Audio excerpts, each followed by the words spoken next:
Hello everyone, welcome to football দুনিয়া। আরও একটা নতুন ভিডিওতে আপনাদের সকলকে স্বাগত। তো এই ভিডিওতে একটা অত্যন্ত গুরুত্বপূর্ণ আপডেট শেয়ার করব আপনাদের সঙ্গে। এবং কালকের আমরা যেটা নিয়ে কথা বলেছিলাম যে ইস্ট বেঙ্গলের বিরুদ্ধে চক্রান্ত হচ্ছে, এই হচ্ছে, আনা হচ্ছে, তেনা হচ্ছে, এইসব ফালতু বিষয় নিয়ে কোনো কথা বলা উচিত নয়। কারণ মিগুয়েল যে ঘটনাটা ঘটিয়েছিলেন সেটা অবশ্যই শাস্তি পাওয়ার যোগ্য এবং তিনি শাস্তি পেয়েছেন, এটা নিয়ে কোনো ডাউট নেই। এবং যেটা আমরা বারবার বলছিলাম, ইস্ট বেঙ্গল আইনজীবীদের তরফ থেকে সবসময় এটাকেই প্রমাণ করাকে প্রাধান্য দেওয়া উচিত ছিল যে যে ক্লজে তাকে শাস্তিটা দেওয়া হয়েছে সেই ক্লজটাকে যদি প্রপারলি মেনটেন করতে হয় তাহলে মিগুয়েলের 3 ম্যাচ থেকে 2 মাস পর্যন্ত শাস্তি হওয়া উচিত। কিন্তু প্রভোকেশন তত্ত্বটাকে যদি কেসটাকে সেরকমভাবে সাজাতে হতো তাহলে হয়তো তার শাস্তিটা কিছুটা হলেও রিভাক হতে পারতো। এবং তার কারণটা আমরা বলেছিলাম যে এক্ষেত্রে যখন কোনো একটা ব্যাপার আইনি বিষয়ে চলে যায় তখন সেটাকে কিন্তু আইনিভাবেই মোকাবিলা করতে হয়।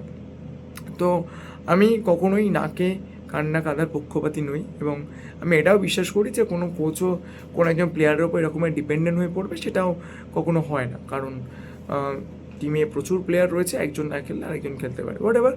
তো সেইটা নিয়েই কিন্তু আইনি পথে ইস্টবেঙ্গল একটা পথ খুঁজে বের করেছে, যেটা অ্যাপিল করা যায় না। কারণ মিগুয়েলকে যে শাস্তিটা দেওয়া হয়েছে 2 ম্যাচের শাস্তি এবং 1 ম্যাচের একটা প্রবাবেশন পিরিয়ড, এবং তিনি যদি একই ধরনের ঘটনা আবারও পুনরাবৃত্তি ঘটান তো সেক্ষেত্রে তাকে কিন্তু আরও একটা ম্যাচ ব্যান সার্ভ করতে হবে। এরকমটাই কিন্তু সেই শাস্তিটা, এবং সেটাকে ইস্টবেঙ্গল অ্যাপিল করেনি। অ্যাপিল না করার পিছনে কারণ হচ্ছে এক্ষেত্রে অনেক সময় লাগবে। তো যেটা শোনা যাচ্ছে যে ইস্টবেঙ্গল কিন্তু অল ইন্ডিয়া ফুটবল ফেডারেশনের একটা রিভিউ কমিটি রয়েছে, রিভিউ কমিটি কিন্তু ব্রায়ান স্যানচেসের যে রেড কার্ডটা সেটা তুলে দিয়েছিল, এবং তার সঙ্গে সঙ্গে ভ্যালপুইয়ার যে রেড কার্ডটা সেটাও কিন্তু মোহনবাগান সুপার জায়ান্টের বিরুদ্ধে ম্যাচের আগে উঠে যায়। তো সেই রিভিউ কমিটির সঙ্গে কিন্তু ইস্টবেঙ্গল কথাবার্তা বলেছে এবং ইস্টবেঙ্গল কিন্তু চেষ্টা করছে মুম্বাই ম্যাচে মিগুয়েলকে খেলানোর জন্য। তো এরকম একটা সম্ভাবনা কিন্তু এই মুহূর্তে তৈরি হয়েছে।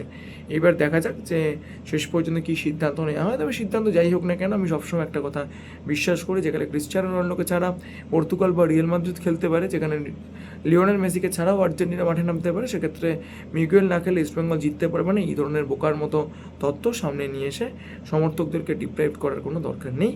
তবে ইস্টবেঙ্গল ম্যানেজমেন্ট একটা নতুন হতে চেষ্টা করছে, এটা থেকে ভালো লাগলো। Thank you so much to all of you. এইটুকু আপডেটই আমাদের সঙ্গে শেয়ার করেছিল। যদি ভিডিওটা ভালো লাগে অবশ্যই চ্যানেলকে লাইক শেয়ার করতে ভুলবেন। Thank you so much.